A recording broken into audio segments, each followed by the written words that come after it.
Good morning. Good morning.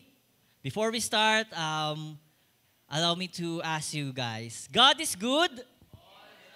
And all the time?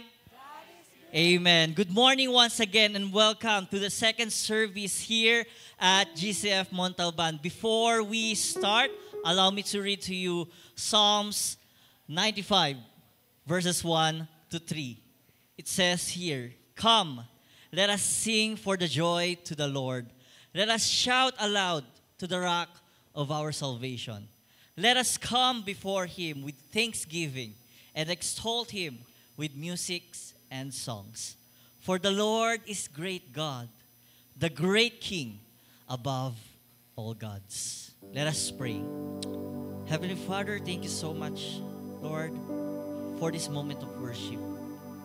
Once again, you have gathered us today to worship you, to honor you as a church, as a family. We ask, Father God, for our brethren who are still on their way, Father God. Continue to guide them, Father God. Protect them, Lord, so that they can join us to worship you together for this moment of service. All the glory and thanks we give back to you. In Jesus' name, amen and amen. Amen! Good morning, GCF Montalban. Gandang umaga po. If we're ready to worship the Lord through hymns, let us all stand. Atin pong kantahin, Keep on the Firing Line.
Fight, be brave against all evil. Never run or even lag behind.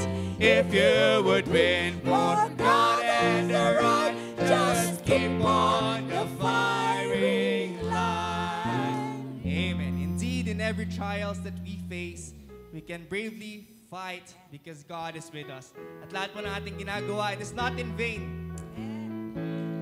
Pag sumapit na po ang panahon na ang ating mga pangalan ay tatawagin ng Panginoon, let us sing ang pangalan pag tinawag.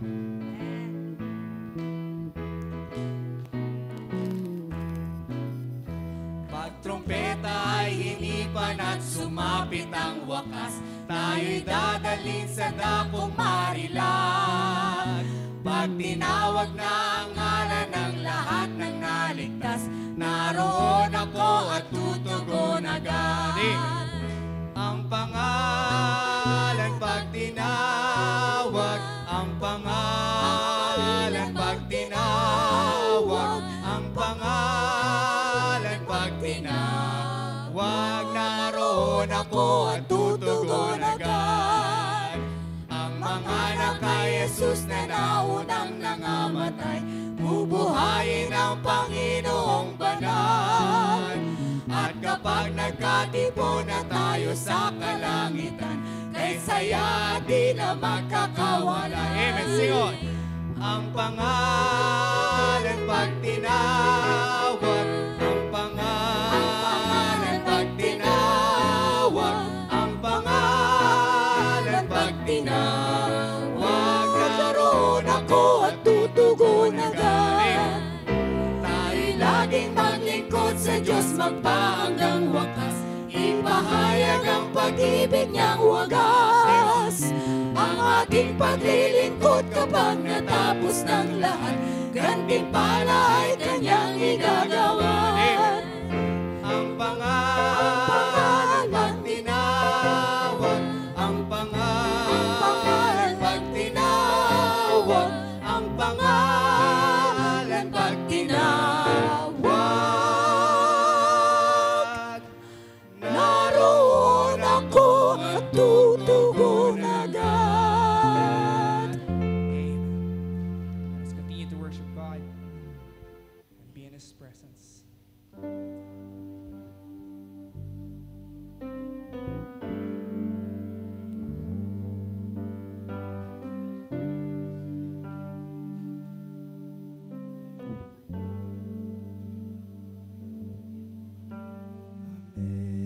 Amazing grace, how sweet the sound that saved a wretch like me. I once was lost, but now I'm found. Was blind, but now I see. 'Twas grace that taught my heart to fear, and grace my fears relieved.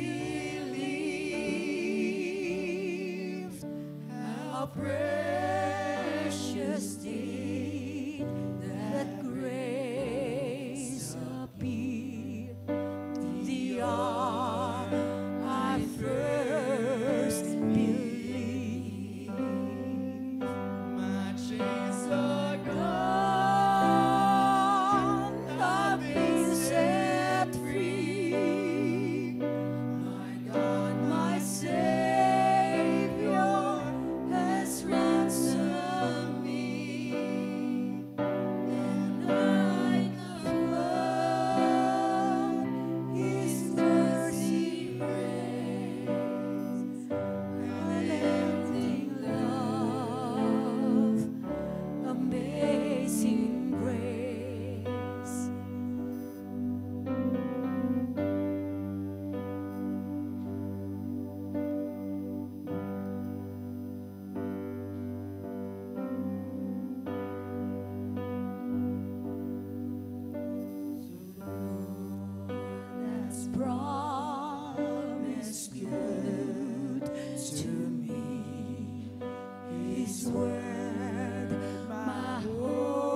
chains are gone.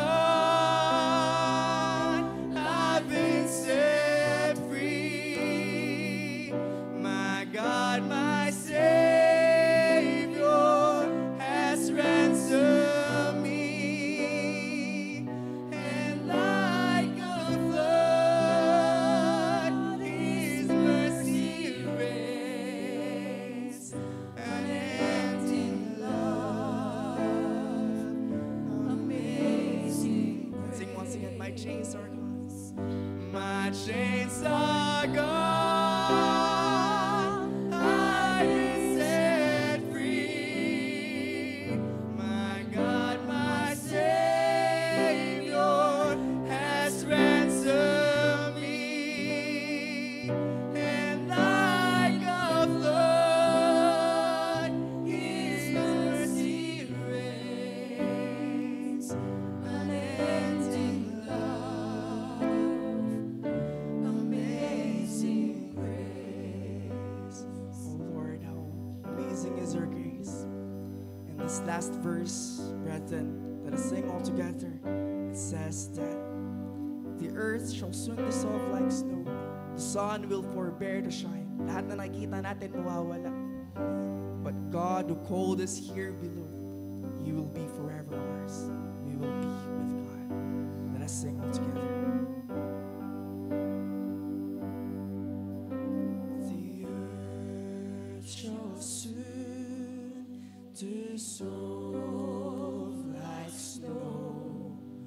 The sun forbear to shine, but God who called me here below will be forever mine. Will be forever mine. You are forever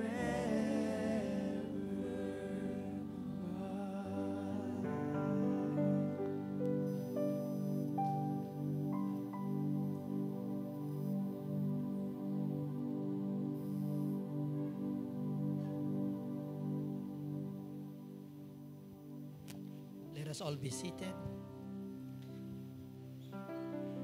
Let us pray. Father in heaven, thank you for your amazing love, O God. Maraming salamat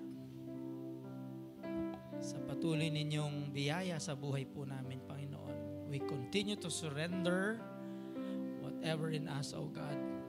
We continue to submit to you. Panginoon, pakalinisin niyo po ang aming mga puso. Patuloy naming isinasamo sa inyo, O Diyos, ang patuloy na hangarin naming maging karapat-dapat sa inyong harapan, O God. Maraming salamat sa biyaya ng buhay. Maraming salamat, Panginoon, sa biyaya ng kaligayahang makapaglingkod sa inyo sa iba-ibang kaparaanan, O God. Biyaya, Panginoon, makilala namin kayo at higit na maging direksyon ng amin pong mga kanya-kanyang biyahe sa bundong ito. Salamat sa pagkakataon na muli kami makapagtitipon upang palalalimin, O God, ang aming pagkilala sa inyo. Patuloy naming idinudulog ang gawain ng GCF Montalban, O God. Patuloy naming inihingi sa inyo, O Diyos, ang patuloy na biyaya. Kalaki, Panginoon, ang paalala ng aming mga limitadong kakayanan, kaalaman, O God, na kapag wala po kami sa inyo, wala po ang aming mga buhay. Salamat sa mga ginagamit ninyong mga instrumento upang kayo ay aming mapaglingkuran, kayo ay patuloy naming sasampalatayahan, O God. Maraming salamat, Panginoon, sa mga servants po natin na patuloy na ginagamit ang God-given gifts and talents, O God, upang maibalik sa inyo, Panginoon, ang kapurihan. Sa amin pong mga ministries, sa amin pong mga gawain sa dakong ito, Panginoon, patuloy naming idinudulog ang amin pong mga church leaders, ang amin pong mga deacons, Panginoon, ang amin pong mga ministry heads, ang amin pong mga music team, ang praise team, O God, at ang amin pong mga kanya-kanyang mga gampanin. Panginoon, patuloy ka po sanang makita bilang layunin ng mga adhikaing ito, Panginoon. Panginoon, idinudulog din po namin sa inyo sa araw na ito, sa mga sandaling ito, Panginoon, ang amin pong pastor, si Pastor Arden, Panginoon. Inihiling po namin ang inyong wisdom sa Kanya, ang patuloy, Panginoon, na paggabay sa Kanyang pamilya, sa Kanya pong mga anak, maging, Panginoon, ang Kanyang hangarin na maging lingkod ninyo sa GCF Montalban. Pagpalain niyo po ang Kanyang mga plano, pagpalain niyo po, Panginoon, ang Kanyang mga paghahanda para higit, Panginoon, na maitaas ang inyong pangalan sa bawat kalagitnaan po ng aming pagtitipon. Kayo pa rin, O Diyos, ang hinihiling namin na maging sentro ng aming paglilingkod, sentro, Panginoon, ng aming paninilbihan. Gamitin niyo po ang bawat isa, Panginoon, na higit kayong makilala, Panginoon, sa amin man pong mga kanya-kanyang mga buhay, sa amin po kanya-kanyang mga trabaho, sa amin pong kanya-kanyang mga ginagawa sa araw-araw, O Diyos. Dalangin namin, Panginoon, ang aming bansang Pilipinas, ang amin pong bayan ng Montalban, ang lalawigan ng Rizal, maging ang buong Pilipinas, Panginoon, na nakararanas ng iba't ibang pagsubok. Tulungan niyo pong makilala ng aming mga tagapanguna, halal man o mga appointed, Panginoon, ang kabutihan po ninyo sa kanilang mga buhay. Panginoon, patuloy namin idinadalangin ang aming Pangulo, ang amin pong mga mambabatas, mula, Panginoon, sa mataas hanggang sa mababang kapulungan, ang amin pong mga sekretary o kalihim ng bawat kagawaran. Panginoon, makilala nawa nila ang inyong kadakilaan, Panginoon, upang higit na maging gabay kayo ng kanilang paninilbihan sa amin pong bansa. Sa mga kasalukuyang kalamidad na amin pong nararanasan, Panginoon, maging paalala po sana ito, O Diyos, na higit sa anumang mga plano na wala sa inyo ay magiging baliwala, Panginoon. Gamitin po ninyo ang mga pagkakataon na ito, O Diyos, upang higit na malaman namin na kayo po ang nasa likod ng lahat ng ito. Patuloy naming idinudulog, Panginoon, ang amin pong mga manggagawa sa anumang dako ng daigdig, Panginoon, na naglalako ng inyong mabuting balita. Pagpalain niyo po sila, bigyan niyo po ng patuloy na kalakasan, hindi lamang sa espiritual na kalalagayan, Panginoon, maging ang physical at mental. Gamitin po ninyo, Panginoon, ang mga pagkakataong ito upang ang mga lingkod nyo na misyonero, Panginoon, ay patuloy na maging instrumento ng pag-alam, Panginoon, ng inyong kabutihan sa sangkatauhan. Maraming salamat po muli. Kami po ay patuloy na umaasa, Panginoon, ng inyong habag sa araw-araw na biyaya ng buhay na ipinagkakaloob niyo po sa amin. Maraming salamat po. Ito po ang aming samot dalangin ng may higit na pasasalamat sa pangalan ni Jesus. Amen. Amen.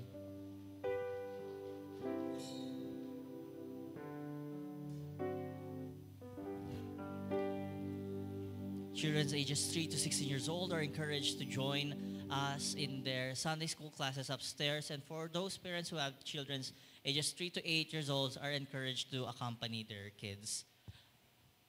Let us now prepare ourselves as we worship God through our giving. God is pleased when we give with a grateful and thankful heart. He loves joyful and hilarious giver. We give because He first gave His only begotten Son as an evidence of His great love for all of us. We give because we love Him. Just before we pray and sing for our offerings, I would like to request everybody, please make use of our offering envelopes by using the space labeled as tithes. This is intended for our general fund. After giving your tithes and offerings, you can also send your offerings to various ministry as the Lord leads you to do so. This is over and above your tithes to the Lord. If you need assistance such as pencils and pens, kindly raise your hand and our ushers will assist you. You can also opt to send your offerings through our online banking. Details are being flashed at the screen as we speak. Also inserted in our bulletin are our praise and prayer item slips. You can write down your thanksgiving, prayer petitions, and drop them at the box at the usher's table. Rest assured that we will be praying for them during our midweek fellowship, which we encourage you to join us every Wednesday, 7 p.m. to 8:30 p.m.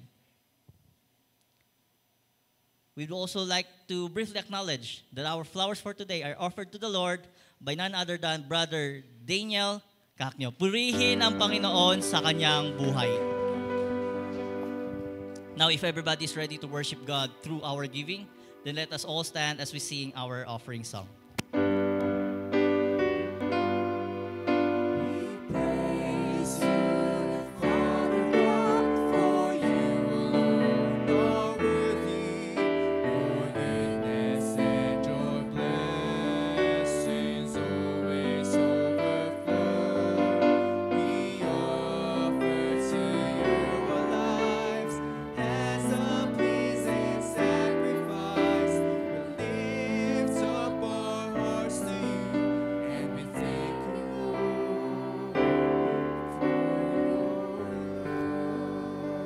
Let us pray. Dear Heavenly Father, thank you so much that we have gathered here today, Father, in order to worship you, to honor you through our giving, through our offerings, Father God. Use this, Lord, for the glory of your kingdom and your words alone, Father. We pray, Father God, for your continuous guidance, blessings for our brothers and sisters. Father God, continue to bless their career, Father God. Bless their businesses, oh God, and bless their source of income, Father. Continue to remind us that all these things come from you and you alone. We thank you, Father God. May we continue to do this in order for your glory, Lord God. We ask all these things in Jesus' name. Amen and amen. You can now all be seated. While we're collecting our offerings, join me as we take time for discovering our announcement. You can follow me by reading the slip inside our bulletin. So we have a lot of announcements for today. So without further ado, let's proceed for our first announcement. First announcement is the Bible Donation Project. So this is an ongoing platform that we're doing. Last August 17, we have launched the Bible Donation Project for our Sunday school. So our goal is to have 50 brand new, identical, easy to read version that can be used for our Sunday school classes. And we encourage everybody to contribute this help for the glory of His kingdom. So if you have the heart to give, we would like to send, or if the Lord is leading you to give, you can send your love gifts to Sister Norma Argente via GCash. The details are being flashed. And if you have any inquiries or questions, kindly approach Sister Paula Gariando. You can also give your love gifts during our giving of gifts portion of our worship service in the following Sundays. You can also drop them in the box at the usher's table. And as of today, we have already received pledges of 25 Bibles. Purihin ng Panginoon. So that means we still need 25 more to reach our goal. Once again, thank you so much for your generosity and intercession for our church and our nation. As we continue to plant seeds in faith in the next generation. Another next announcement is our prayer meeting series. So for this September, we will be doing a new book series in our prayer meetings, and we will be going through the Partners in Prayer by John Maxwell. So we'd love to invite you and join us together as we grow and become God's instrument. All right? And another announcement is our pastor counseling. So our Pastor Arden, warmly welcomes anyone who wishes to talk, seek guidance, or receive counsel. He will be available at his pastor's office on the third floor every Saturday and Sunday from 8 a.m. up to 5 p.m. So we would like to invite everyone to take this opportunity to share, reflect, and be connected. Thank you so much, and we look forward to seeing you. Another announcement is our Young Ambassador Gospel Outreach announcement. So shout out for all of our young ambassadors. Are you ready to share God's love? The Young Ambassador Ministry is holding a breakfast outreach for the youth of Kasiglahan Village 1K. This is on upcoming Saturday, September 20, from 7 a.m. to 10 a.m. in the morning.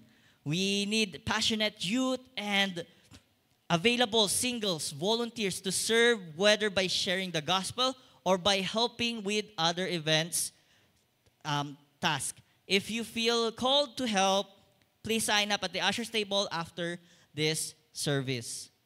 Next up is our Glow Ladies Unshakable announcement. So, calling out for our Glow Ladies ministry.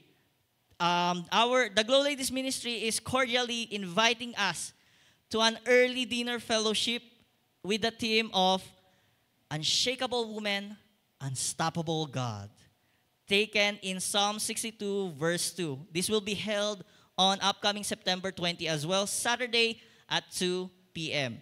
So we encourage everybody, our Glow Ladies especially, to grow in the Lord, find blessings in each other's presence, and lift each other's up with strength.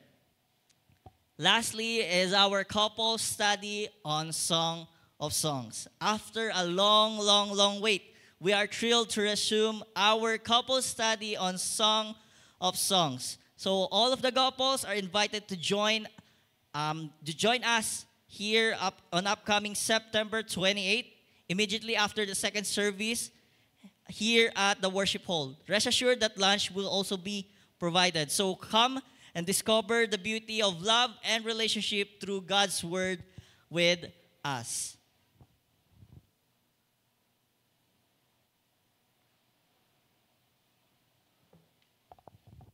For our scripture reading, let us all open our Bibles to Matthew chapter 9, verses 35 to 38.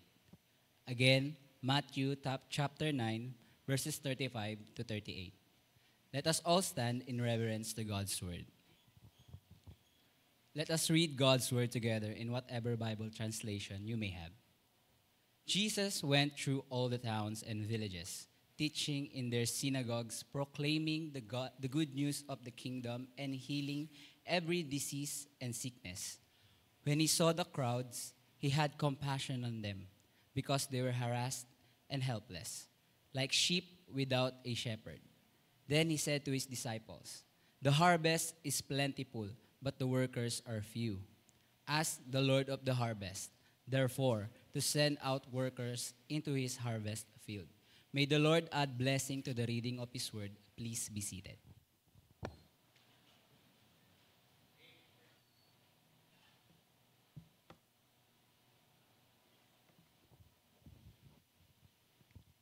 Magandang umaga po sa ating lahat.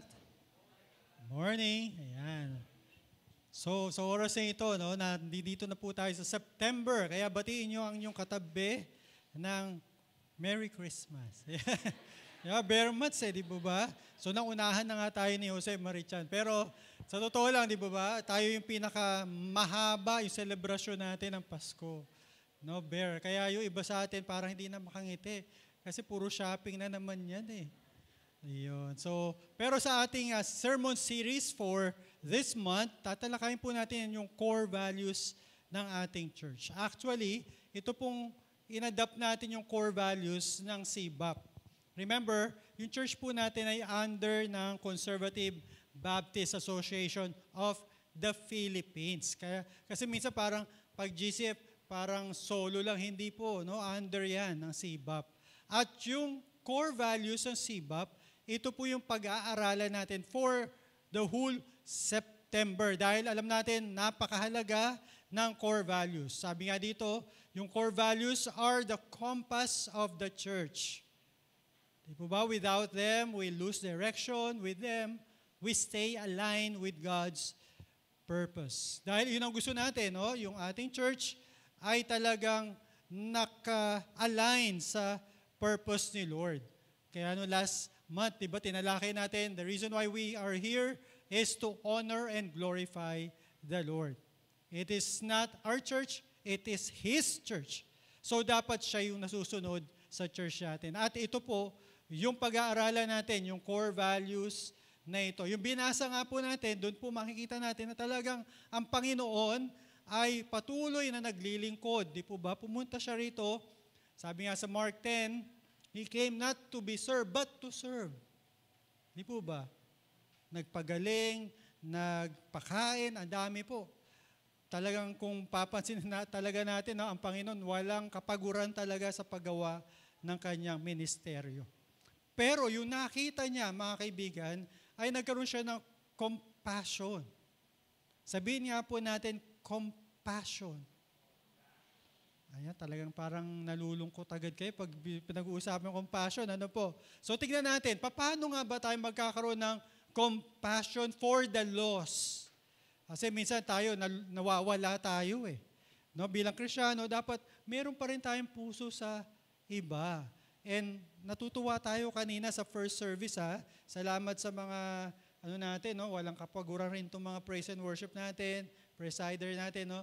Pero ang nakakatuwa doon, kaninang first service, ang dami po ng mga visitors. Palakpakan naman natin ang Panginoon.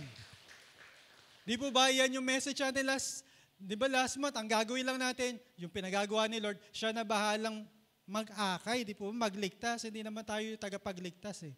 Di po ba? Kaya dapat magpatuloy tayo na magkaroon tayo talaga ng habag, awa sa mga ibang tao na kapaligid sa atin. Lalo sa mga youth na narito, no? Dapat magkaroon tayo ng ganun. Kasi ito po yung puso ng Panginoon. Sapagkat ang gusto nga niya ay magkaroon tayo ng tunay na awa, habag sa mga nawawala. He came here, sabi sa Luke 10, to seek the lost. Di po ba? Siya'y pumunta rito para hanapin ang mga nawawala.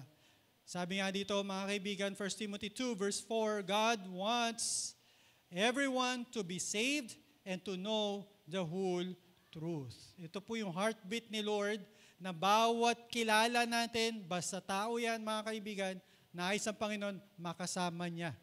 Amen po ba? Kaya kanina, di ba, ang ganda ng kanta eh. Parang inaaya na tayo pumunta sa langit eh. Di po ba, pag tinawag ang pangalan mo, dito gusto tawagin ang pangalan niya, di po ba? Di po ba? Na meron tayong katiyakan. At sana, ganun din sa mga mahal natin sa buhay, biruin mo. Tayo, ang saya-saya natin doon, no? Go marching in, di ba?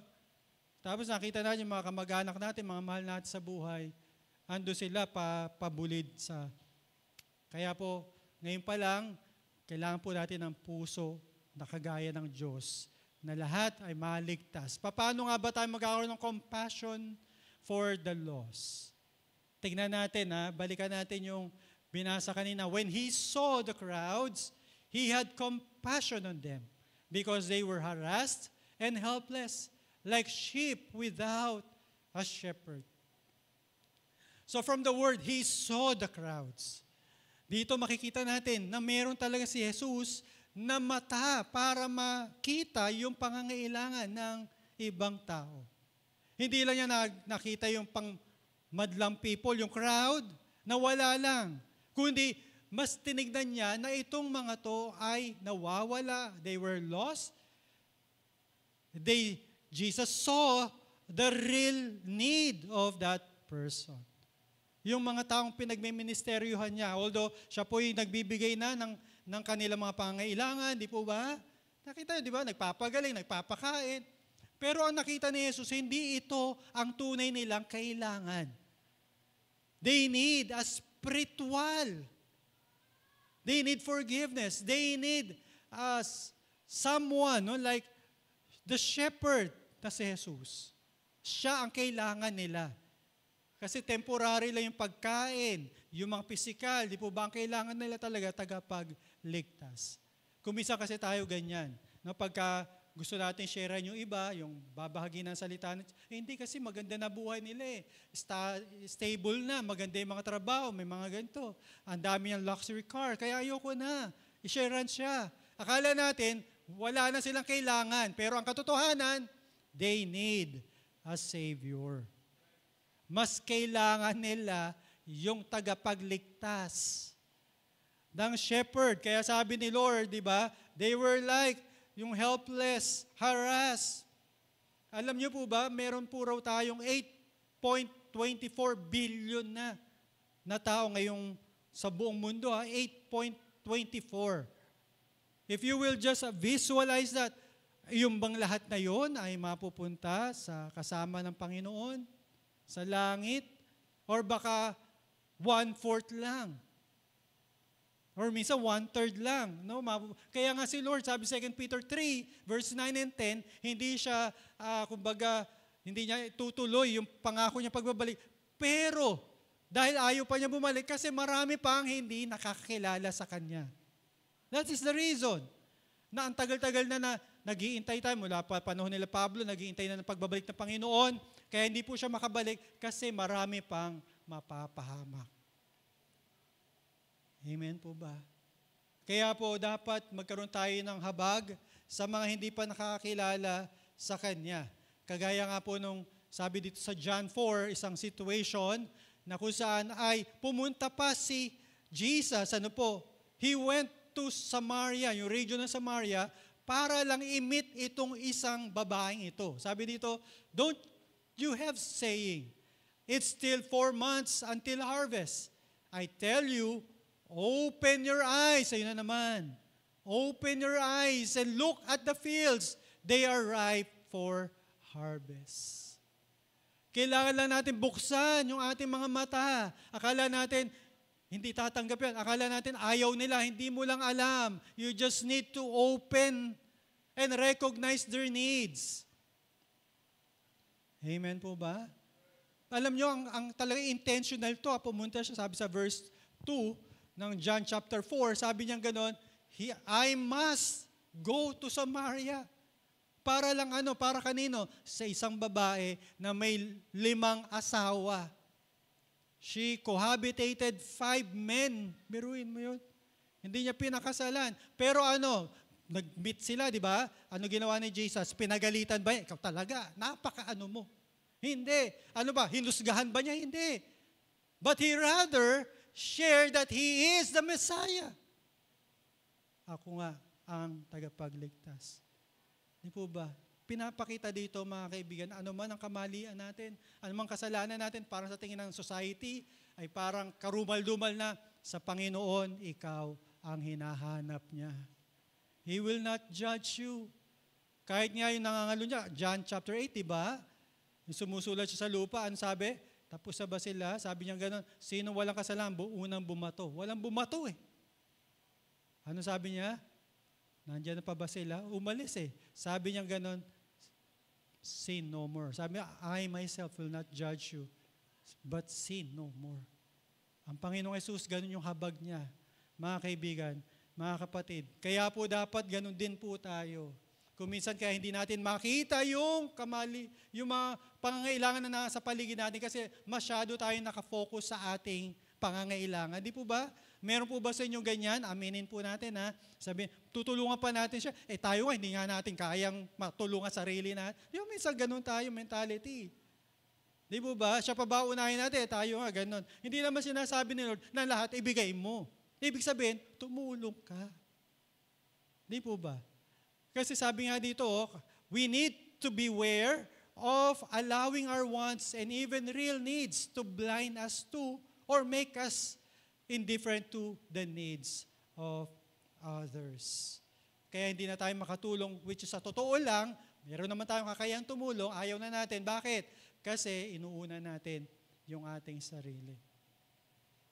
Natatandaan ko yung kinuwento ni Jesus about, tinatanong kasi siya, sino ba yung aking neighbor? Sino ba yung aking kapwa? Di po ba? Ang ganda ng story, di po ba? Ano sabi niya? Imbis na sagutin niya, yung nasa paligid mo, hindi. Ang sinabi niya, isang storya na merong isang tao na binugbog, ninakawan, halos patayin ng mga tulisan. Nandun sa road, di po ba? Ano nangyari? Dumaan yung pare or priest, mga religious leaders. Anong ginawa? Naku, malilate ako sa GCF, alas 11 yun. Hindi pinansin. Yung isa naman, yung sakrisan, Levites, mga kapatid, anong ginawa rin? Hindi rin pinansin ako. Baka maano pa ako, maapektuhan pa ako dyan. Ang dami mga ganon. Pero sino nakapuna? Yung Samaritano na naman. Pero yung talagang bida yung mga Samaritan. Remember, Samaritan, ito po'y tinatawag na Gentiles ito eh. Kaaway ng mga Hudyo ito. Pero sila pa ang nagiging illustration ni Jesus that they were the person, mga kapatid, na mabuti pa kaysa sa kanila. Ano ginawa ng Good Samaritan? Siya po yung tumulong pa. Sabi nga dito, but a Samaritan, as he traveled, came where the man was, and when he saw him, ulitin ko, when he saw him, he took pity on him. Bakit niya tinulungan? Kasi nakita niya yung need. Kaya po dapat, mga kaibigan, i-open natin yung mata natin. Baka ayaw na natin tumingin. Ayaw natin, hanggang sulyap lang tayo. Ako, kadiri naman, di ba? Ganun nga tayo, pagka may sasakay pa tayo sa FX or sa anuman, pagka may nakita tayo mga para madungis, dito ako, di ba? Pinandidirian natin. Sabi mo sa katabi mo, hindi ikaw yun. Ayan. Di ba, no? Kasi minsan, tayo namimili tayo, gusto natin, kasing bango natin, kasing cute natin, di ba, mga ganyan na pagka hindi natin masyado kamuka or kasimbango, ayaw na natin. Pero ang katotohanan, mga kaibigan, iyon ang hinahanap ni Lord. Yung mga nawawala, yung mga kinakalimutan ng mga sosyedad, yung mga nasa laylayan, iyon po ang hinahanap ni Lord. Kaya nga pumunta pa siya doon sa Samaria para hanapin lang ang isang babaeng nagkakasala. Kaya po, mga kaibigan, mga kapatid, tandaan po natin ang katotohanan, 4 na salita lang. No? Dapat everyday ito nasa isip natin. Someone needs Jesus today. Araw-araw, meron nangangailangan ng tulong natin para ipabatid, ipaalam si Jesus sa buhay nila. We need to open our eyes to recognize their needs. Pangalawa po, hindi lang mata ang kailangan natin, kundi a heart that feels their pain. Bakit ko po nasabi yan? Sabi kasi dito, he had compassion on them. Noong nakita niya na para silang mga tupa na naliligaw, helpless, harassed. Sabi niya ganoon, sa ibang salin, mas maganda. He was moved by compassion. Siya ay nakilos sa habag sa kanila. Naramdaman niya yung pangangailangan nila ng tulong. Yung po ibig sabihin nun, mga kaibigan. Ang ginamit niya hindi sympathy, kundi empathy. Pag sinabi kasi sympathy, naawa ka lang. Yung empathy or yung empathize ay nilalagay mo yung sarili mo sa kanilang lagayan. Alam niyo po, si Jesus, ganun yan. Mababa yung loob ni Jesus Diba, natatandaan niyo po nung umiiyak si Martha, namatay kasi si Lazarus sa Luke chapter 11. Tama po ba? May kausap pa po ba ako dito? Ayan. Akala ko wala na kayo, parang, ayan. Di ba ba, no? Sa Luke 11, mga kapatid, nung dumarating si Jesus, dumarating si Martha. Lord, sabi ng ganun, wala na yung kapatid ko, sana napaaga dahil hindi mamamatay yung kapatid ko. Umiiyak si Martha. Ano nangyari kay Jesus? tumabi ka dyan. Hindi ganun ang sinabi. Kundi sabi doon, he also has compassion on her. At kaya nga po nasulat yung pinakamaikling verse sa Bible, Jesus wept. Hindi lang siya umiyak, kundi talagang nanangis. Grabe, no? Kaya ko po pini-emphasize ito, mga kapatid. Kasi akala natin pag umiiyak tayo, nakangiti si Jesus, nanonood sa atin.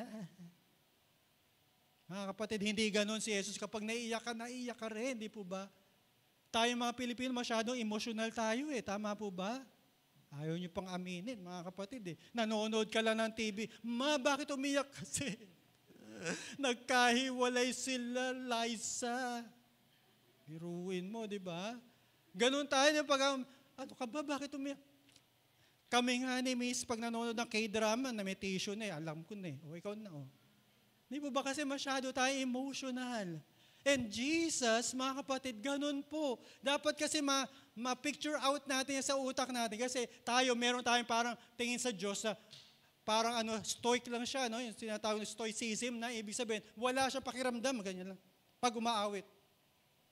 Wala, hindi. Ang Diyos, He is an emotional being. Kaya nga, pag pinag-usapan sa Psalm, di po ba, kapag ginagalit siya, umuusok daw yung ilong niya, mga figurative speech, di po ba? Pinapakita na talagang siya ay well-involved sa buhay natin. Amen? Kapag yung mga magulang, di ba, pagka umiyak yung anak, napapaiyak na rin eh. Tapos, magkakaroon pa ng background, maalaala mo kayo. Di po ba? Ganun po si Jesus, mga kapatid.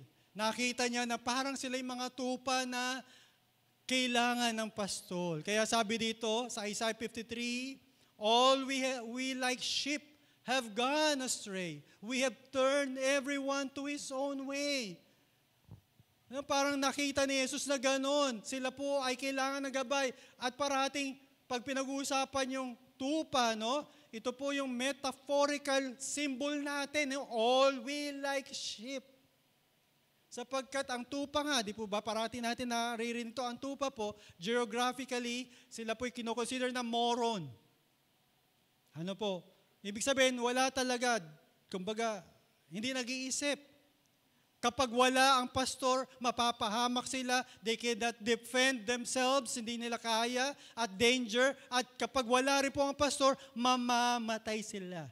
Kaya kailangan nila ng pastor. And the same way is true sa atin, mga kapatid. Pag wala sa atin si Kristo, saan tayo? Diretso tayo sa kapahamakan. Mamamatay tayo physically and spiritually without Christ. Kaya sana yun po ang makita nating kondisyon ng mga taong wala si Kristo. Yung mga mahal natin sa buhay, mga kapatid. Amen po ba? Meron na akong mga kilala yan. Matagal na akong nagpumapasyal sa mga bahay-bahay, ng mga miyembro. Yung asawa niya, ang tagal-tagal na magkasama. Hindi po ba? Yung katabi mo sa higaan, hindi pa nakakilala sa Panginoon. Yun lang, hindi pa nila mabahaginan, mga kapatid. Amen po ba? Gusto niyo po ba na hindi niyo kasama mister niyo? Opo, ganun. Hindi, di po ba? Gusto mo yung lahat na mahal mo sa buhay ay makasama mo. Kung alam natin yun, iyon po yung kanilang kondisyon. Even yung mga katrabaho mo sa buhay, even yung mga kababata mo, kasabay yung maligo sa ulan. Di po ba? Ibig sabihin nun, kagaya tayo ng tupa, kapag wala si Kristo, tayo po'y mapapahamak. Saan? Ngayon lang dito? Hindi. Pangwalang hanggang kapahamakan. Eternal damnation, sabi nga ng Bible. Kaya po kailangan natin mabuksan yung ating mata, yun po ang kanilang kondisyon sa buhay. At kailangan rin natin makita, maramdaman kung ano ang mangyayari sa kanila. Remember, ang compassion is different altogether from pity, awa. Pity is purely an emotion, pero yung compassion ay compels action. Kapag nakita mo, ay, kawawa naman siya. Wala kang ginawa, pity lang yun. Nakikinig po ba kayo? Pero kapag nakita mo na merong kailangan tulong, gumawa ka, ay yun ang tunay na compassion.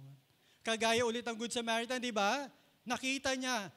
Ano nakita niya? Ay, okay. Hindi siya tumuloy, kundi talagang dinala pa niya sa asno, no? Yung tao, hanggang sa pumunta pa siya, pinagamot pa niya. And totally, sabi niya gano'n sa manggagamot, kapag kulang pa yan, babalik ako, babayaran ko. Basta gumaling siya. Diba ganun ang tunay na may compassion. Yun po ginawa sa atin ni Lord. Hindi lang ikaw iniligtas para mapunta ka lang sa langit. Kundi binabago tayo habang tayo nandito sa lupa para maging kagamit-gamit tayo sa Kanya. Amen po ba? Kasi kung ikaw ay niligtas lang ni Lord para lang mapunta sa langit, dapat nung binabautismo ka na, hindi ka na lumutang. O nasa na? Kasi nasa langit na po siya eh. Hindi, di ba? Bakit ka pa lumutang? Sige, pastor, wag mo na akong lutangin. Di po ba? Kasi may purpose sa'yo si Lord. Iyon ang gusto ng Panginoon para ikaw ay maging kagamit-gamit sa kanyang buhay. Kaya nga sabi dito, praise be to God, the Father of our Lord Jesus Christ, the Father of compassion, and the God of all comfort, who comforts us in our troubles so that, pansinin niyo yung reason, we can comfort those in any trouble with the comfort we ourselves receive from God. Kung ang Diyos ay Diyos ang kaaliwan, kaya kayo naaliw, para aliwin mo rin. Hindi po ba yun sinasabi dun eh? Hindi kaya kayo naaliw, hindi ka kaya tinutulungan sa panahon ng problema mo, hindi dahil ikaw ay deserve. Ayan ang uso ngayong mga salita. Deserve ko eh. Ganon. Hindi, kundi dahil para ikaw rin maging katulong-tulong sa kapwa mo. Ibig sabihin nun, kaya si Lord niligtas ka para ikaw rin ay maging kaligtasan. Makakilala sila ng kaligtasan. Amen po ba? Yung ginagawa sa ni Lord, dapat natatranslate yan sa action towards other people. Halimbawa, mabait sa'yo si Lord, generous si Lord. Dapat ikaw rin, generous ka rin. Pinatawad ka ng Diyos, dapat patawarin mo na rin. Sabi mo nga sa katabi mo, magpatawad ka na. Kasi alam nyo, marami tayong ganyang Kristiyano, no? Di po ba? Ang tagal-tagal na, hindi pa makapagpatawad. Ang haba na ng turo ng forgiveness. Pero until now, he's so bitter at hanggang ngayon, he has a spirit of unforgiveness. Ang bigat, mga kapatid. Kaya po sabi dito, therefore, as God's chosen people, holy and dearly loved, pansin nyo, ang ganda ng mga salita. Clothe yourselves with compassion. Diba? Magbihis daw tayo ng compassion. Kailan po ba tayo nagbibihis? Araw-araw, di po ba? Pagkagising mo, tayo nga mga Pilipino, napakalinis natin. Yung iba nga eh. Di po ba? Yung iba, isang linggo yung damit eh. Akala nila nasa malamig pa silang lugar. Kaya nangangamoy sila. Siguro may bisita kayo. Oo. Yung ba? Ganun sa mga school. But anyway, ibig sabihin nun, yung clothe yourself, kailangan lagi natin suot ang compassion. Hindi lang awa, kundi talang kikilos ka. Pag may nakita ka talaga na kumbaga, kasi ako dito sa Medela Costa, kasi pag umuulan dyan, maputik, minsan nadulas ako talang putik na putik ako. Buti na yung iba, hindi ako pinapansin eh. Meron talaga bumababa, talagang tinutulungan ka ganyan sa motor, di ba? Dapat ganun tayo, mga kapatid. Pag talaga may nakita natin may pangangailangan, tulungan natin sila. Yun po yun. Clothe yourself with compassion, kindness, humility, gentleness, and patience. Sabihin po natin, patience. Kasi alam nyo po, yung iba, pagkain na lang yung pasensya. Kapag wag mo ko ngayon, ngumingiti ako, pero mamaya sa bahay, humanda ka. Diba, nanggagalaiti na pa, tinititigan yung anak niya. Kaya yung anak niya, walang birthmark, nagkakadimple eh. Halika dito. Ayan. Kasi walang pasensya. Kaya po, i-clothe natin. Ibihis natin parati. Kung tayo po nagbibihis, ibihis rin po natin yung compassion. We need to have a heart to feel their pain.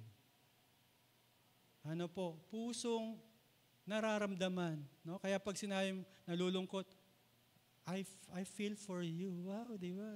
Ganda, no? nararamdaman kita. Ganon. Yeah. Pero mga kapatid, hindi lang yon, kundi kailangan po nating hands that join the mission. Saan po natin nakuha yan? Sa verse 37 to 38. Then he said to his disciples, the harvest is plentiful, but the workers are few. Ask the Lord of the harvest, therefore, to send out workers into his harvest field. Kaya po, ang katotohanan, marami na pong nililigtas si Lord. Yung harvest, andyan na yan. Marami raw. Ang problema ay mga workers. Ano po, marami tayong nababalitaan doon po sa predominant na Muslim nations, mga Islam, si Lord na mismo ang kumakausap sa panaginip, sa vision. Ewan ko na nababalitaan niyo sa mga YouTube, di ba? Kinausap, nag-appear si Jesus Christ para sila po'y talaga manumbalik sa katotohanan. Ang Diyos na kumikilos, pero hindi naman kailangan si Lord lahat eh. Dapat raw ay may workers. So ano raw ang pwede nating magawa in joining His mission? Una, appeal earnestly in prayer. Kasi sabi doon, ask the Lord of the harvest. Kailangan talaga natin ng prayer, mga kapatid. Prayer. Kaya wag natin kakalimutan ng panalangin dahil iyan po, kapag nanalangin po tayo, ay kumikilos ang makapangyarihang Diyos. Hindi naman dahil sa haba, sa igsi ng prayer mo. Kaya po kumikilos dahil ang Diyos ay tumutugon sa panalangin. Hindi po ba, no? Ako po, nung last week lang, naranasan ko yan eh. Kasi ako po, medyo nagmumotor ako, di ba? One time, talagang, na lang commute, ganyan, no? Mararanasan mo yan talaga, no? Talagang, Lord, mukhang malilate na ako. Di po ba? Nagpe-pray kay Lord, sana po may dumaan na sasakyan. Amen po ba? Kahit po saksikan, ito na to, baka ito na. Di po ba mga kapatid, everyday nararanasan natin yan.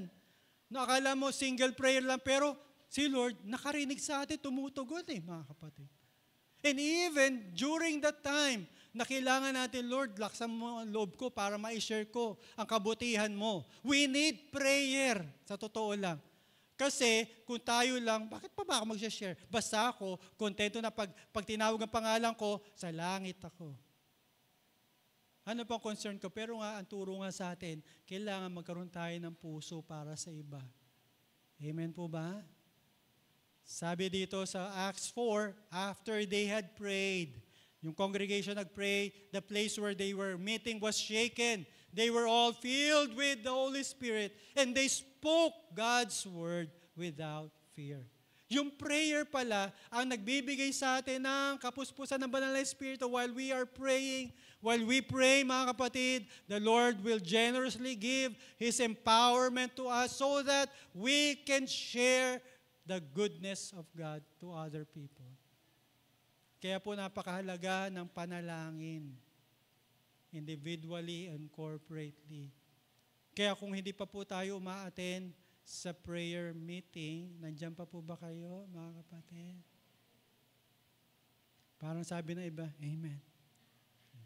Di po ba, alam nyo, isa sa church natin, isang maganda, hybrid po eh. Ano yung hybrid? Dito may face-to-face, meron din sa Zoom, mga kapatid. Kaya po wala na tayong ligtas. Iputulin nyo muna yung series na pinapanood nyo sa Netflix kung nanonood kayo.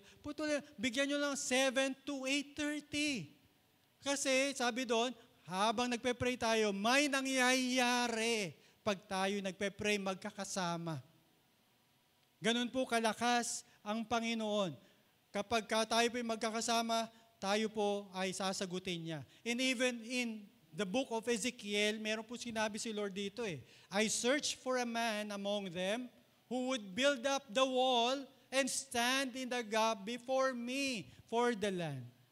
Yung phrase na stand in the gap, it only means na ito ay intercession, nananalangin. At ang Panginoon ay naghahanap. Sabi na, so that I would not destroy it. Pansin nyo, kung meron daw magpe-pray, hindi niya wawa sa akin yung bayan. And unfortunately, Sabi doon, but I found no one. Wala daw siyang nakita. Kaibigan, kapatid, sana po sa church natin, kapag tumingin si Lord na nagpe-pray, meron siyang nakikita sa ating nagpe-pray. Meron pong nagpapanalangin. Ano po? Kaya po napakahalaga ng prayer.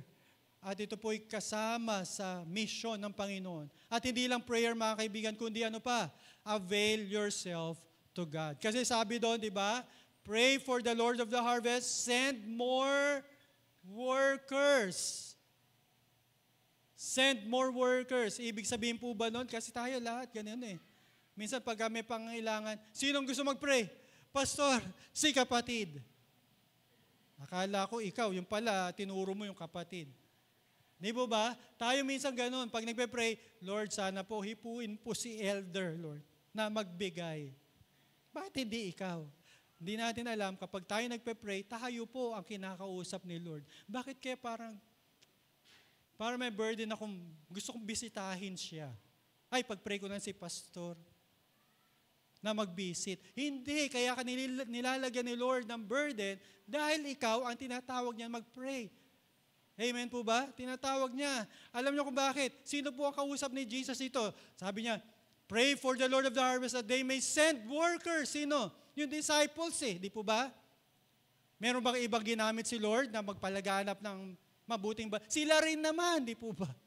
Yes, sila po yung nagkaroon ng mission, kaya hanggang ngayon, sila Peter, James, John, ibig sabihin mga kaibigan, kapag kayo nagpe-pray, kayo rin po ang gagamitin ni Lord. Kaya sabi doon, avail yourself, make yourself available to the Lord. Alam niyo, ang pinakagusto ko po na book ay yung book of Isaiah. Sabi po dito sa Isaiah 6, then I heard the voice of the Lord saying, whom shall I send and who will go for us? Sino raw ang aking isusugo? Sabi ni Isaiah, here am I, send me. Hindi po siya nag-volunturo. Hindi po siya, si ganito na lang, prophet, ano na lang, hindi. Sabi, ako na lang. Di ba ang ganda ng heart ni Isaiah? Kung ayaw nila, Lord, ako, I am willing. Dapat ganun po tayo, mga kaibigan. Kapag naghahanap si Lord ng pwedeng gawin para sa Panginoon, para maraming tao maligtas, dapat we are willing to be sent off. We are willing to serve Him. At bibigyan ko po kayo ng practical ways. Para paano nga ba? No, baka sabihin natin, Pastor, hindi naman ako educated, hindi ako nag-aaral ng Bible school, hindi rin ako nag-aaral ng ganito, Pastor. Tingnan natin, baka sakali, no? Ito pwede natin gawin para maging available tayo sa kanyang mission. Una pa mga kaibigan, pwede po tayong sumama sa evangelizing team. Amen po ba? Yung may mga nakalagay dyan na pin, mga kapatid, sila po ang puntahan nyo. Wag po ako, hindi naman. Talagang mga ganyan. No? Sumama tayo para ma-expose tayo at para magkaroon tayo ng confidence. Di ba? Ganito lang pala mag-share. No? Allowing the Holy Spirit to speak. Di ba ganyan, no? Pwede po. At ano pa? Pwede rin tayo magbukas ng growth group sa ating mga tahanan. Amen po ba? Medyo kung may 48 luxury cars kayo, ialsin mo muna yung dalawa para meron lang puwang na doon tayo pwede mag-Bible study, di po ba? Kung ganun kalaki ang bahay nyo, may third floor kayo, doon tayo sa attic, mga gano'n, di po ba? Pwede, po? Pwede kayo magbukas sa inyong tahanan at invite your loved ones. Imbita lang. Alam nyo nga po, meron pong kwento sa isang magkapit-bahay. Kada aalis sa Sunday, nakikita yung kaibigan, talaga nakakamasid sa kanya. Hindi niya pinapansin, mga gano'n. One time, kinausap na yung pag-alis sa simbahan, sabi niya gano'n, sandali lang Brad, ikaw parati kitang iniimbita sa basketball, sa anumang event, pero ikaw minsan hindi mo pa ako iniimbita magsimba sa church nyo. Akala niya, hindi niya alam niya na nagsisimba. Di po ba? Minsan ganun tayo Hanggat maaari, hindi tayo mapakitang magsisimba. Kaya walang Bible, yung Bible talagang tinatago. Pinakamalit na Bible binili. O kaya naman nasa cellphone na lang para hindi mapansin. Mga kaibigan, mga kapatid, sa atin, invite lang. O baka naman may oras ka, simba muna tayo. Amen po ba? Mahirap po ba yun? Ano po, kung tayo po talaga ay may heart para itong mga kapitbahay natin makakilala sa Panginoon, we will do that. At support through giving faithfully.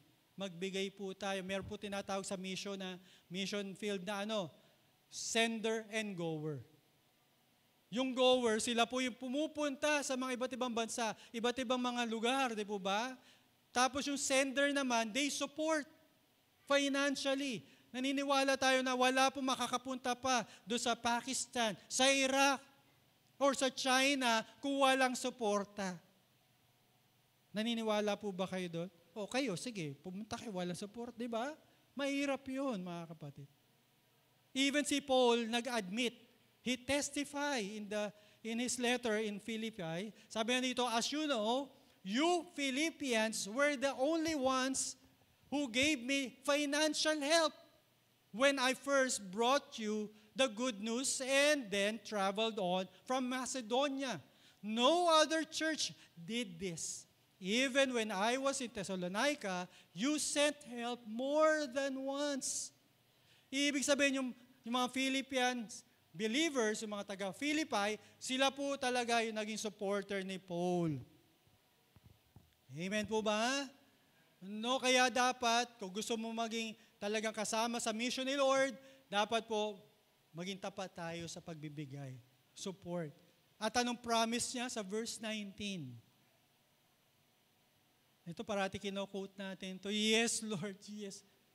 Basta tandaan nyo, dapat ikaw ay sumusuporta sa gawain ni Lord. Kasi yung promise ay para sa mga nagbibigay sa Panginoon. Ano yon? And my God shall supply all your needs according to His glorious riches in Christ Jesus. And my God shall supply all your needs. Kasi tayo, parati kino-quote natin yan, nami-misquote natin, yun pala ay para lang sa mga giver at supporter ng gawain ng Panginoon. Pag ganyan ka, i-claim mo yan. He will supply the needs. Mga kaibigan, mga kapatid, ang pinupunto natin dito, ang pinahalagahan natin, mga kapatid, ay ang mga kaluluwang mapapahamak. Amen po ba? Kaya po may church. Kaya ginawa ni Lord ang church para magpatuloy yung kanyang pag-abot sa mga hindi pa naliligtas, hindi pa nakakilala sa Panginoon. Kung minsan parang pag nasa church tayo, parang, eto na, gusto ko lang makarinig ng magandang sermon, matatawa ako, pero ang katotohanan, yung church na ginawa para sa mga ibang hindi pa nakakilala sa Panginoon. And we are called to share the good news. Kaya po mga kaibigan, if you truly have compassion like Jesus for the lost, you cannot remain passive. True compassion always moves us to action. Hindi ko na po iisa-isahin yung mga alam ko, may marami kayong kilala, kamag-anak, kaibigan na hindi pa po nakakilala sa Panginoon. Kamusta naman po sila? Hindi po natin hawak yung buhay ng tao. Recently lang, yung kapitbahay po namin, malakas eh. Ito yung taong nagbabike parati, paikot-ikot doon sa compound namin, kilala. Nagulat na lang kami, may nakaburol na, siya na pala. Hindi totoo yun. Kaya wag po natin, hindi, mahaba pa yan. Si Lord na bahala dyan. Hindi natin alam, tayo pala ang gagamitin ng Lord. Kaya po, if Christ died for the lost, how can we remain unmoved and not share the gospel to others? Kaya po sa umagang ito, let us reflect, mga kaibigan. Ano po ang nagawa na natin para yung mga kaibigan, mahal natin sa buhay, ay makakilala na. If not you, who will do that? Diba? Baka marinig mo, nasa iba na, nasa mali na, kulto pa ang nakapagbahagi sa kanya. Yun ang mas nakakalungkot. Kaya ngayon habang may panahon, ibahagi mo na ang kalooban ng Panginoon. Dahil ang katotohanan, hindi po mawawalan ng saysay ang kamatayan ni Kristo sa krus kung tayo po ay mag-share at ang Panginoon na magliligtas sa kanila. Kaya po sa umagang ito, as we prepare ourselves for the Lord's table, sa communion natin, let us reflect. Si Lord ginawa na niya ang lahat. No? He is so compassionate na hindi lang siya naawa sa ating kalagayan, na tayo makasalanan, pero may ginawa siya, iniwan niya yung kanyang kaharian para bumaba dito at ibigay ang buhay niya para sa atin. Sana ganun din tayo. May gagawin ako this week. Na every day, someone needs Jesus. As we prepare for our communion, i-reflect po natin yung kabutihan ng Panginoon, yung pag-ibig niya. At dalangin natin, china-challenge tayo ng Panginoon ngayong umagang ito sa message, Lord, wherever we are, sa kumpanya man, sa opisina, sa school, mission field natin yun. At tayo po ay gagawa para po marami pa makakilala sa Panginoon. Sige po, tayo po ay sumadaling yumuko at ipag-pray natin yung sarili natin at maging ang mensahe ng Panginoon. Lord, thank you for reminding us, Lord God, that indeed, Lord, namatay ka para sa lahat, para bayaran ang aming mga kasalanan. Tulungan mo kami na maging daan din po kami para maipahayag ang kaligtasang nagmumula sa iyo, Panginoon. Salamat po, Ama, bagamat di kami karapat-dapat tumanggap ng iyong kaligtasan, ng iyong biyaya, even ang mga elementong ito na tinapay at juice or saro, Panginoon. Lord, dahil sa iyo, kami po ay pwedeng tumanggap. Kung meron man kami mga natitira pang kamalian at kasalanan, Lord, na magiging hatol para po sa amin, sa aming pagtanggap ng mga elemento. Lord, forgive us and cleanse us, Lord God. Make us worthy because of Jesus Christ's sacrifice on our behalf. Thank you again, Lord God. We pray this in Jesus' name. Amen. Sa oras na ito, mga kaibigan, mga kapatid, let us prepare our hearts and mind as we partake the bread and the wine. Tandaan lang po natin, we do not subscribe to any philosophy like transubstantiation. Ibig sabihin nun, talagang yung bread and yung wine ay nagiging, tinatawag natin, katawan at dugo ni Kristo. O kaya naman, yung consubstantiation naman, ito naman yung bread and wine ay may spiritong pumapasok. Parang mystics, no? Wala pong ganon. Malinaw naman po ang Biblia na ito po ay paalala lang. It symbolizes the body and the blood of Jesus Christ. Sige po, let us call on the elders and the deacons to assist us as we distribute the bread and the wine.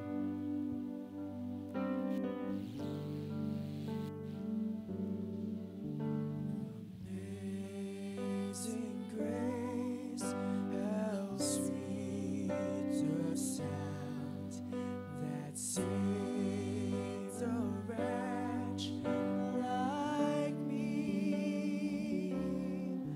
I once was lost, but now I'm found. Was blind, but now I see. 'Twas grace that taught my heart to fear, and grace my fears relieved. How precious did that grace appear, the hour I first believed. My chains are gone, I've been set free. My God, my Savior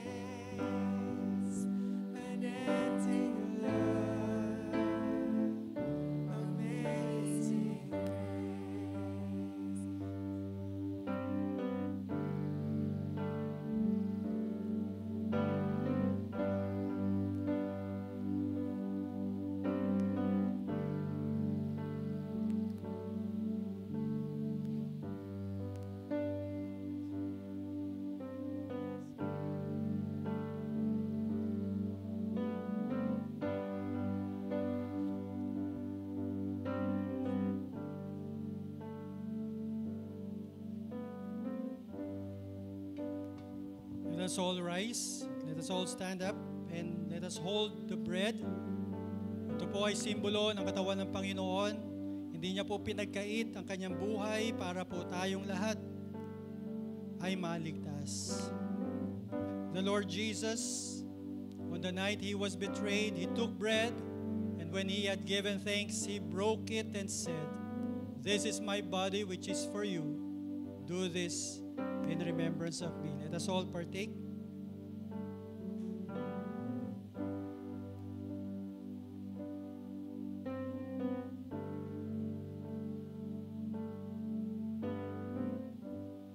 Taas po natin yung juice. Sumisimbolo ng dugo ng Panginoon. Sabi po sa verse 9, nakalagay po doon na kapag walang pagbubo o pagtigis ng dugo, wala pong kapatawaran sa ating kasalanan. Tayo po ay patuloy na lumapit sa Kanya na may pagpapasalamat sa Kanyang kapatawaran sa ating kasalanan. In the same way, after supper, He took the cup, saying, "This cup is the new covenant in my blood. And whenever you drink it, do this in remembrance of me."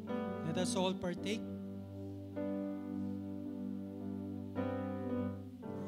For whenever you eat the bread and drink the cup, you proclaim the Lord's death until He comes. Tayo po'y manalangin.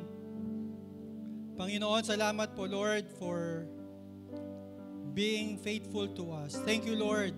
At Ikaw po ang Diyos na nagpala po sa bawat isa sa amin, Panginoon. Lord, tulungan niyo po kami na makapamuhay sa mga darating na mga araw ng linggong ito, Panginoon. Para po, Ikaw po ang maparangalan, mapapurihan sa bawat isa. Lord, samahan niyo po kami saan man kami pumunta, Panginoon. Sa trabaho man, sa school, or saan man, Lord, be with us. As we share the good news, Lord God, yung challenge mo po sa amin ngayon, sa linggong ito, we will look for someone who needs you, Panginoon.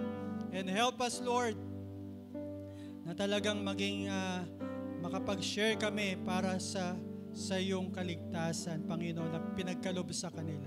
Salamat po, Ama. Salamat po, Panginoon. Maasa po kami sa iyong biyaya, sa iyong habag, sa mga darating na araw, even Lord, sa kagalingan na aming mga mahal sa buhay, or even us, Lord God. Heal our physical bodies, Lord. Thank you again, Panginoon. Now to Him who is able to keep you from stumbling and to present you blameless before the presence of His glory with great joy, to the only God, our Savior, through Jesus, our Lord, be glory, majesty, dominion, and authority before all time, and now and forevermore. Amen at amen.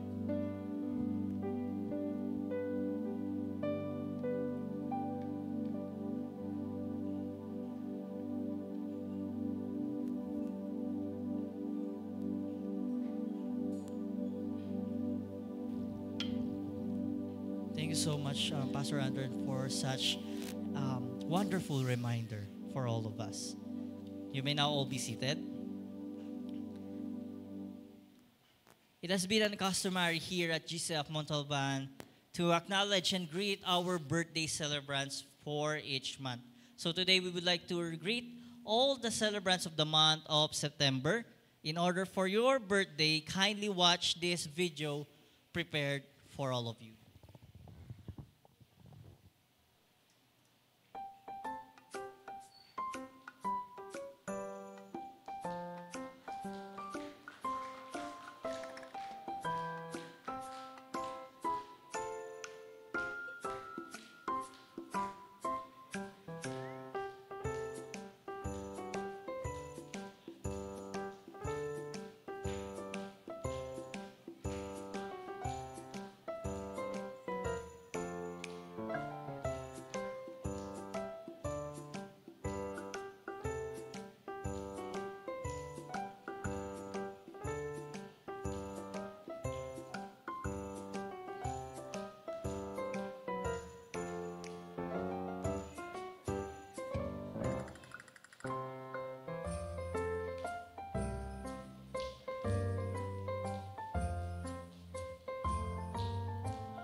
Ayan, once again, happy birthday for all of our fans this September.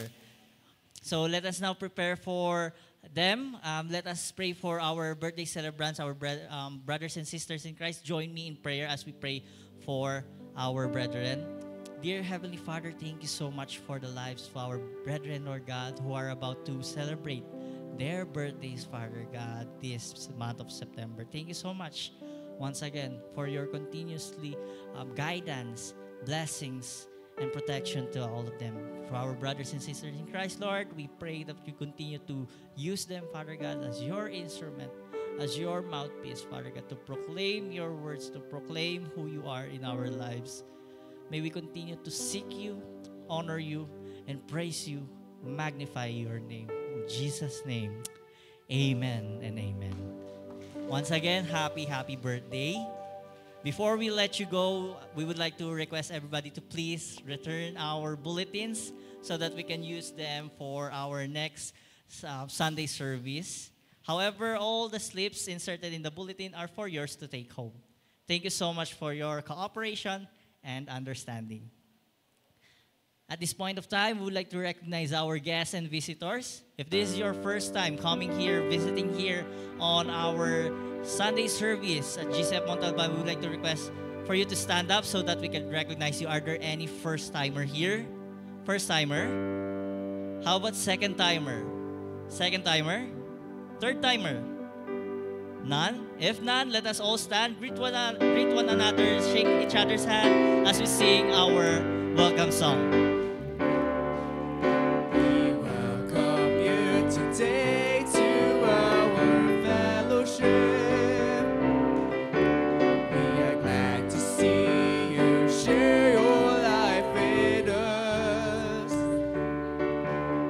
As a family, we'll grow together, worshiping our Lord and King with all our hearts.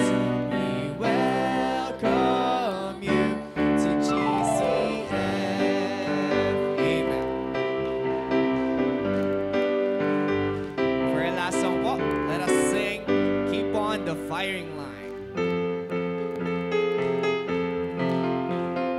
Let's clap our hands all together as we sing the song.